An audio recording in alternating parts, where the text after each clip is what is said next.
1, 2, 3, 4, 5, 6s. Yup, that's right. If you heard that tune, we won again. We're getting it, guys. 39-30 are the Sixers. We just keep rolling, and we did that tonight against the Charlotte Hornets, against the GOAT, MJ's team. I mean, as great of a player as MJ was, he just doesn't seem to be able to orchestrate a winning organization. We really locked down tonight. We didn't start off all so hot. We jumped out to a little bit of a lead, but then gave it up. We really locked it down in the third quarter. We only let the Hornets score 14 points. That's been our worst quarter all year. We did a great job. We executed on not turning the ball over so much. Embiid really didn't do that. If there's one flaw for this kid, it's the turnovers. He doesn't really know how to orchestrate out of the double team. That's something that's going to come as he plays more and more games, obviously. Let's hope he can learn from his mistakes, but doesn't really seem to get that. He's a little too careless with the ball. As great as he is, that's the one minor flaw that he has. I think he just is a little lackadaisical sometimes when he puts the ball on the floor. I hate when he does it, when he tries to dribble it out. You don't need to do that, big guy. Take a couple dribbles, get deep in the paint. If it ain't working, kick out. And always watch the guy on the wing because he's looking to dip his hand in the cookie jar. And that's how he gets a lot of turnovers. The guys come over, double team him, get the steal real quick. Or when he's going against little guys. When he was going against Kemba, he just picked it right out of his pocket. But how about Ben Simmons again? Wow. Another triple-double. What a great feat. 11, 12, and 15 tonight. 15 assists. And the big key, 0 turnovers. 0. That's phenomenal. Plus 30. While he was on the floor. I was wondering where he was there in the third quarter, and even going into the fourth, Brett really gave him a long rest. And I saw our lead start to dwindle a little bit. I'm like, here we go. And then they tie it up, and then here strolls in Ben. I think he came in around the 6-minute mark. Not sure what Brett's thinking is behind that. I think Ben Simmons should get out there a little bit early. But, hey, we won the game, won by 14 tonight. And how about the performance by Marco Bellinelli? 21 points tonight off the bench. 5 from downtown, 5 of 9 from behind the arc. Thought he was outstanding. We need some consistent play out of our bench players. It's been a weakness all year. If we can get guys like him, Justin Anderson chipped in with 7 points tonight, 1 of 5 from downtown, so he wasn't too good from behind the arc. But he played crucial minutes. He got 20 minutes tonight on the defensive end. They weren't hitting their shots tonight, Charlotte wasn't, but with his energy and his defensive prowess out there, I thought Justin Anderson played some big minutes for us because that's what we really need. We need a guard that's going to be able to defend and not let guys penetrate and get to the tin like they usually do. Huge minutes from Justin. It's just we need to get him to stay healthy. He's not going to be a guy that's going to really light it up from points. It's going to be the defensive end, get you steals, and just play hard basketball out there. Hard defensive basketball. It's what he did out there in Virginia when he was in college, and it's been our weakness. Our perimeter defense has been atrocious, and he's a guy that we really need to step up now, especially if Covington gets in foul trouble. Justin's a guy we can really lean on for his defensive prowess. And he could be a guy that gets a few minutes or he gets a lot of minutes like tonight. But I think Brett should really work him into the rotation because he's a bigger guard. He's got some beef and he plays really good hard defense. So we definitely need to get him some more minutes. The same like I was saying with Rashawn Holmes. Amir Johnson just I can't with this guy. He cannot hold on to a basketball. I don't know how he's made it in the NBA this long. And he's a guy that came out of high school. Don't know why. I think you should have went to 4 years of college, Amir. Because it just scares me when he gets the ball. When Ben Simmons was penetrating tonight and he kicked off the pass to Amir and he was right under the basket, I knew he wasn't going to be able to catch it. There was a guy there, so I don't know if he just got nervous or he just can't hold on to a basketball. He fumbled it, dropped it, went out of bounds. Typical. And Amir Johnson hit a 3 tonight. I cringe when he does that as well. He hit one, luckily. He chipped in about 5 points tonight. But if we could get Richaun Holmes to get a little bit more minutes instead of Amir, just split it. Give Richaun maybe 10 minutes. If you're going to be giving Amir 20 minutes, give it 10 and 10. Spread it out a little bit when Embiid's not going to be in there. I know Brett doesn't trust Richaun as much on the defensive end, but offensively, I think that should really overshadow what he can do on the defensive end. Because you can have somebody help him out, do double, come over to the weak side to help Richaun Holmes if you don't trust him on that end. But he's a guy that's athletic. As we know, he can run, rim to rim. Going to give you play hard defense. He's going to hustle. He's going to be great on the fast break. So I'd really like to get him out there. If we could get his energy and Justin Anderson's energy for our second unit, it's really going to improve this team. But I still think Brett is flirting with some of this rotation about what guys to have out there.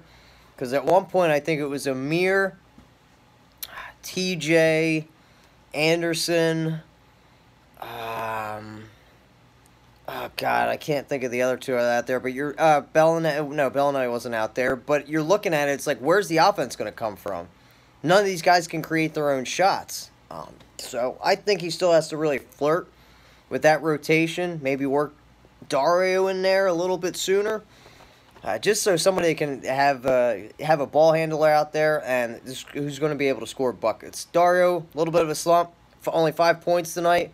And how about our man Covington? He showed up. Is he going to disappear for another month now? I hope not. He chipped in 18 points. He was clutch. He's been hitting open threes, which he wasn't doing the past, 4 or 5 months. But the guy's hitting open shots. He's hopefully found his stroke. I hope he can continue this. Kind of what we saw earlier out of him from the season before he got that big contract. This is what we need out of Robert Covington. Maybe not 18 points, but at least 12 points. And on the defensive end, he got hit with 5 fouls. I thought a couple of those were bad calls, but he's a guy that's going to be able to lock down a defender, go on Kemba, or you switching off with Justin Anderson to go on Kemba Walker, because that was really their only offensive threat tonight. Nicholas Batum was out, and Dwight Howard isn't not like he used to be when he was with Orlando, so you don't have to worry about him all so much. I know he had 30 points last time we faced them, but he's really going to be a guy that just gets easy buckets, dunks, transition, dunks like that. A guy that really can rebound the ball. Embiid was a monster, though. Again, him and Simmons have just been carrying our squad. They're just transcendent players. I cannot say enough about them. Imagine if Fultz was out there. We could really see this trio set up. But if Dario, Covington, and Bellinelli all could really chip in what they did tonight all at the same time, like Dario has been chipping in 20 points, not so much the past couple games. He's in a little bit of a slump, but imagine the potential of this team. We would be scoring, I'd say, 125, 130 points a night if we were getting the production out of these guys all at the same time. But I thought it was huge. I thought Ben played an outstanding game tonight. I can't say enough about it. 15 assists. And it helps when your team knocks down 18 threes tonight. We tied a team record. Didn't set a record. Tied a team record tonight with 18 threes. Didn't get to the line too much. Only 6 out of 8. But that's all right. We were knocking down our shots. We cannot rely on the buckets going down like this all the time. We shot fantastic tonight, but you're not going to be able to shoot like this night in and night out. So it was great that the shots fell tonight. I still think we have to have a better game plan on not just going out there and just taking a plethora of jumpers. I'd still like to work some inside game in there because you always don't have to go out there and get a 3. Get the easy 2. Definitely go out there and get the easy 2. But outstanding tonight. Defense really kicked it up in the second half. We've been coming from behind a lot these past few games. Ben Simmons, 3 out of the 4 games, he's gotten triple doubles. So I don't know how he doesn't run away with the Rookie of the Year. I don't even think Jonathan Mitchell should be Donovan Mitchell, not Jonathan. Donovan Mitchell should really be competing with Ben. 9 triple doubles. as a rookie. You saw him really slow down the offense tonight. He's not really making boneheaded plays like he was earlier in the season, like the 3-on-1s. He knew when to pull back. He really knew how to go up-tempo when he needed to. No stupid decisions tonight. Let's continue. You just see the growth before our eyes with Ben Simmons. And it's a really, really bright future, guys, and it's exciting. With Embiid, too, he had 19 rebounds tonight. I was hoping Ben was going to get that triple-double. He got that offensive rebound, that last offensive rebound, with like the 2-minute mark. But, I mean, the kid is just unbelievable to watch. I mean, talk about a LeBron-esque. LeBron had a triple-double tonight when they destroyed the Bucks. And we are the 6th seed now, like I said, 39-30. But we got to keep the realm of... We have a good chance of making it all the way up to the 3rd seed, guys. Cleveland won the night, and the Pacers won the night, which sucks because losing tonight would have been a disaster for us. We would have fell back. But that 3rd seed is still in sight. If we win out the games that we need to, we've got an easy schedule. We've got 8 more home games, 13 games total. We play Memphis, who's 19-50. Should be no problem. Then we go down to Orlando.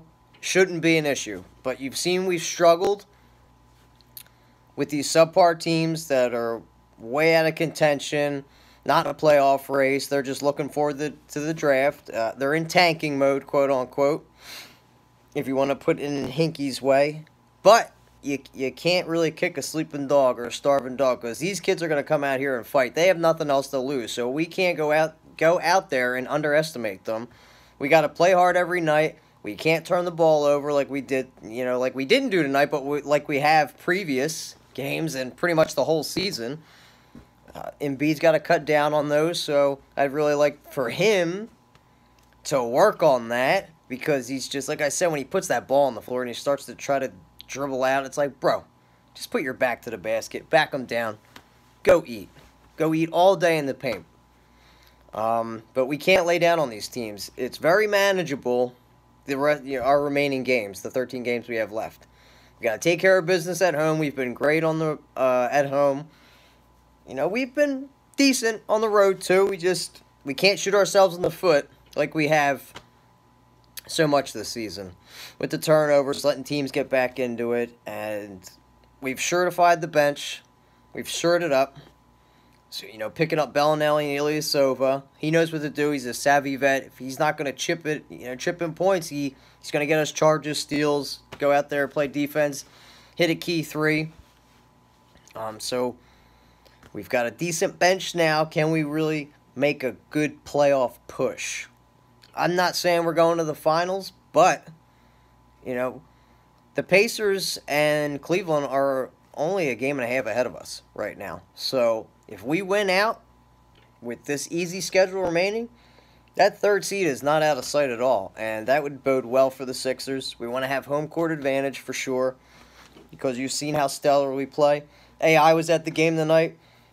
Awesome to see the legend down there. He's been to a few games. He was there at the Nets game as well. I don't know what's up with AI. I don't know if he's bored, doesn't know what to do after his basketball career has been over for a while now.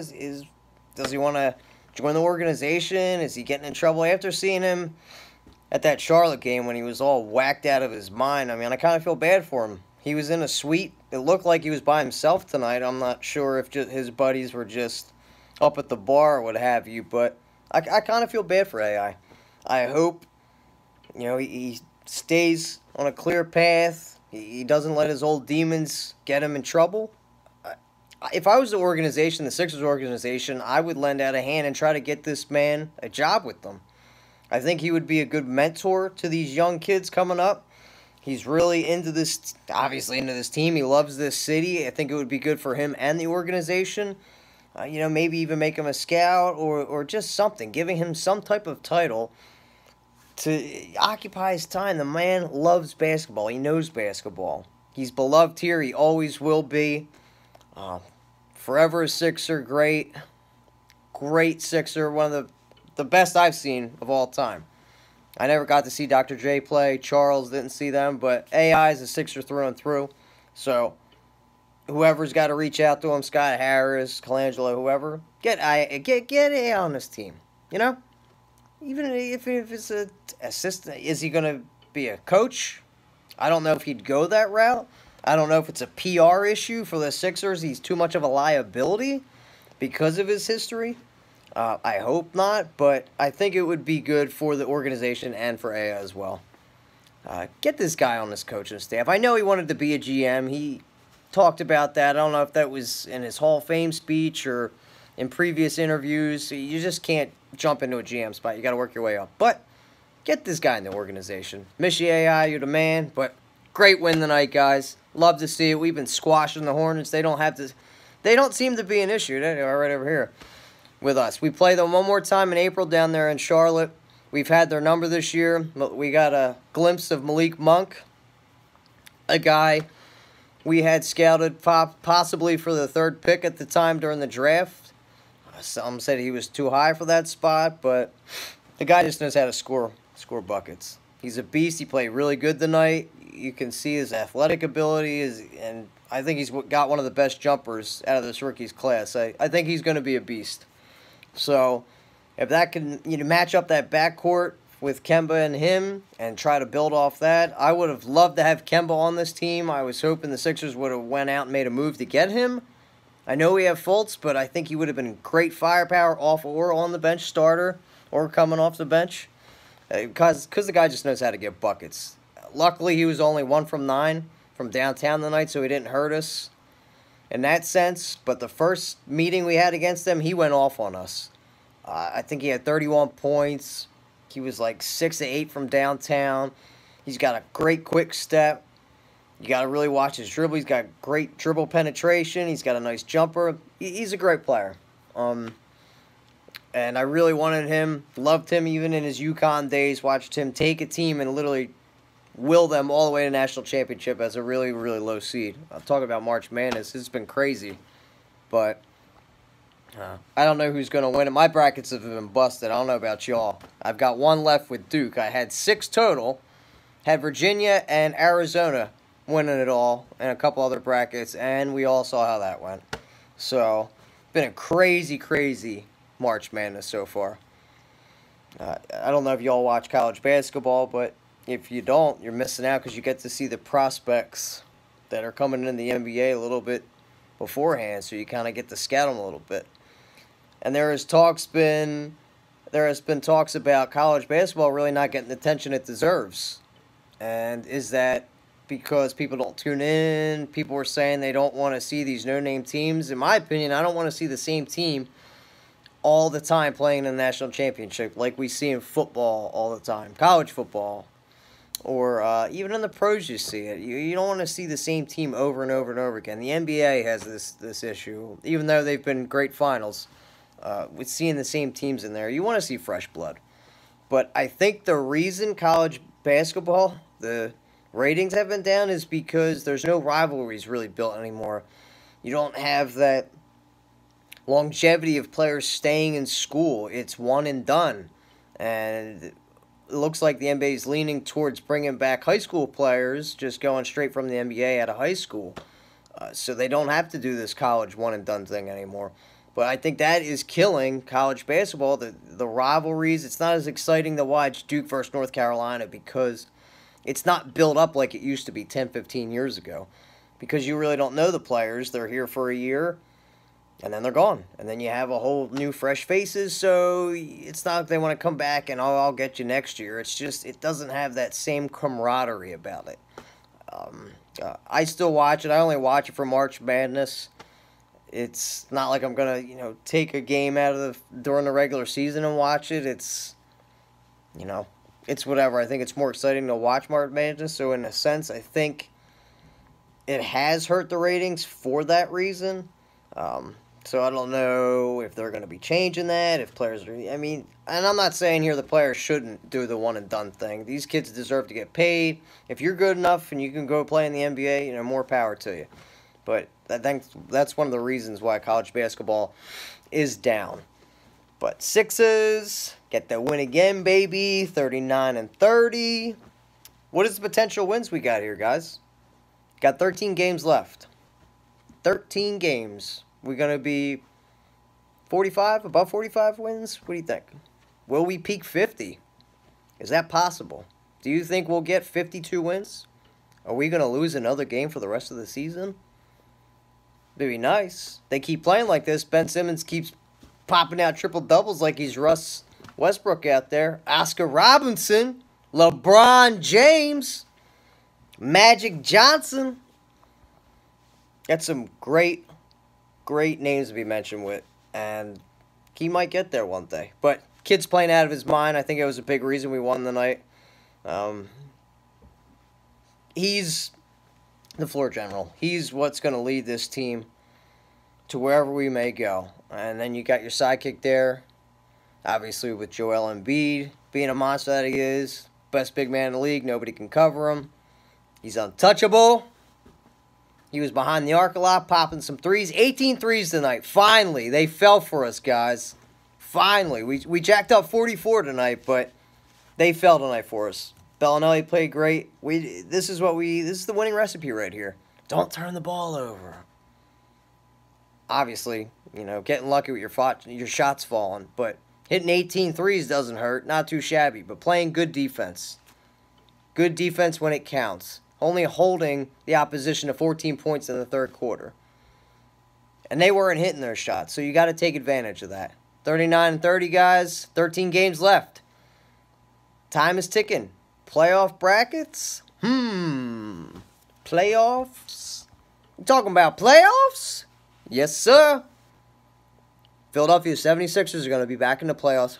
Finally, guys. We've been waiting so long from the start of the process to where it is now. And it's not even complete yet. Because we even haven't seen Markelle Fultz play with that tandem out there in Ben Simmons and Joel Embiid. Imagine where we're going to be there. And don't forget about the cap space we have to sign we could give 2 max contracts to superstar free agents if we needed to. If we needed to. Maybe a Paul George. Maybe a LeBron James. Who knows? But the ceiling is so high for these young Sixers. It's just a great time to be a Philadelphia sports fan. Eagles just won the Super Bowl for y'all. That was exciting. I'm glad I got to see that and experience the parade and everything that came with that. It was just magic. The Sixers have a bright future. We're young. We got possibly 3 transcendent Hall of Fame players. I know it's way too early to be saying that, but Joel Embiid is a superstar, and Ben Simmons is on the brink of becoming one. And I do believe Fultz will be right up there with them. The kid's going to be very special. It's going to be worth the wait. Don't give up on him, guys. He's going to be awesome. We're going to see what we're going to do in free agency. Baseball's not too far behind us. Big signing with Jake Arrieta. It sucks that Eichhoff went down, but the Phillies have a ton of youth. They're headed in the right direction. And I know the Flyers are too. I don't watch hockey. I know they're pointing in the right direction. They're the 6th seed as well. I believe my friend told me tonight.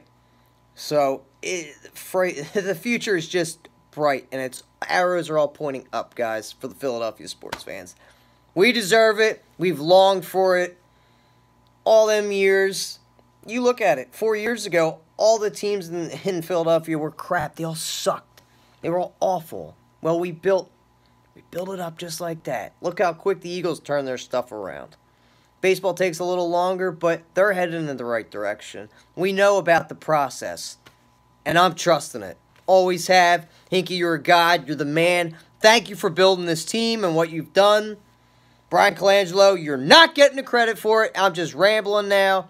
39-30, guys. Sixers are going to the playoffs. I'm hyped because when we do, this face is going to be painted. I'm just going to go all out. I'm not even go shirtless and painted. I'm just going to go crazy. I'm going to have Sixers shit tape tattooed to my head, everything. You're going to be able to see me from 95 heading to the center. I can't wait. Let's go Sixers. Cal Gaffner with the Bitter Birds. I'm out. Peace.